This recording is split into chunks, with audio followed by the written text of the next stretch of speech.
Les reins sont des organes de petite taille disposés en paires et qui ont la forme de 2 haricots. Ils sont situés sous le thorax, à l'arrière de l'abdomen. Bien que nous naissions généralement avec 2 reins, notre organisme est capable de fonctionner normalement avec un seul d'entre eux. Les fonctions du rein sont la régulation du liquide contenu dans le corps, la régulation de la pression artérielle, la production de globules rouges et la filtration des déchets de l'organisme.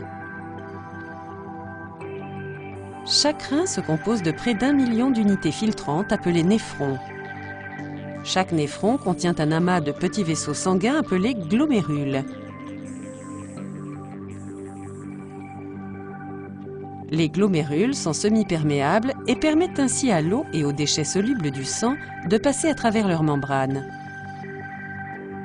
Les déchets ainsi filtrés sont transportés hors de l'organisme par l'intermédiaire de l'urine. Le diabète est un trouble dû à un taux de glycémie ou glucose sanguin élevé qui peut endommager la membrane des artères et entraîner une hausse de la tension artérielle. Cette augmentation de la tension artérielle force les reins à filtrer une quantité excessive de sang et entraîne de ce fait un épuisement et une dégradation des néphrons. On appelle cette maladie la néphropathie diabétique. Lorsque les filtres glomérulaires des néphrons cessent de fonctionner normalement, les déchets commencent à s'accumuler dans l'organisme, tandis que des protéines sanguines très importantes pour son fonctionnement sont perdues. Les symptômes de cette maladie ne sont visibles que lorsque 80% des reins ont été endommagés. Lorsqu'ils apparaissent, ces symptômes incluent souvent œdème, fatigue, perte de l'appétit, hypertension, miction fréquente et soif intense.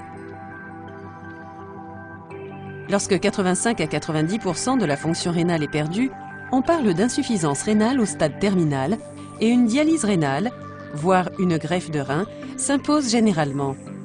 Cette maladie touche environ 10 à 20% des diabétiques.